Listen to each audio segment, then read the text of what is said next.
மகாநதியில் எனக்கு என்ன சுவாரஸ்யமாக நடந்ததுன்னு பார்க்கலாம். மாமி வந்து காவேரி வந்து பிரச்சனை பண்ணிட்டு இருப்பாங்க.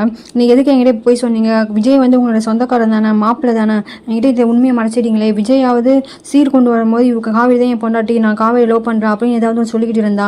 ஆனால் நீங்கள் என்னென்னா விஜய் யாருனே தெரியாத மாதிரி நடிச்சுக்கிட்டு இருந்திருக்கீங்க. ஏன் இப்போ என்கிட்ட போய் சொன்னீங்க அப்படின்னு சொல்லுவாங்க. அப்போ தான் சாரதி சொல்லுவாங்க, நான் தான் உங்ககிட்ட கூட எனக்கு வந்துக்கே சொன்னுமே, அவன் பிரச்சனை பண்ணுறான், நீங்கள் அவனை வீட்டை விட்டு வெளியே அனுப்புங்கன்னு சொல்லிட்டு. நீங்கள் என்ன சொன்னீங்க? ஒரு 3வது மனுஷன் மாதிரி வந்து அவனை பற்றி கம்ப்ளைண்ட் பண்ணீங்க.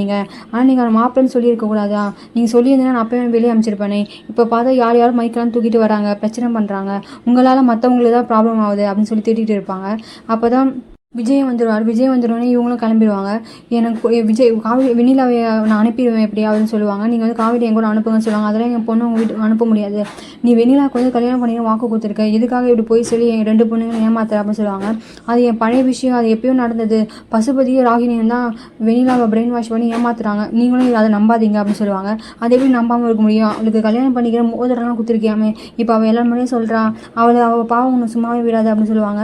என்னது பாவம்? அப்போ வெண்ணிலா காவிரி நான் கல்யாணம் பண்ணியிருக்கேன், என் காவிரி தான் என் பொண்டாட்டி, அவளுக்கு என் கூட அனுப்புங்கன்னு சொல்லுவாங்க. குமரன் நம்ம அனுப்ப முடியாது, உன்னை நல்லவன் பார்த்தா நீ என்ன அந்த பொண்ணு ஏமாத்திருக்க, இவ்வளோ ஏமாத்துறேன்னு பார்க்குறியா? வீட்டை ஒரு பொண்ணு கூட வச்சிருக்கும் போது எங்கள் பொண்ணு எப்படி அனுப்புவோம்? அதெல்லாம் அனுப்ப முடியாது, நீ வீட்டை விட்டு வெளியே போ அப்படின்னு சொல்லுவாங்க.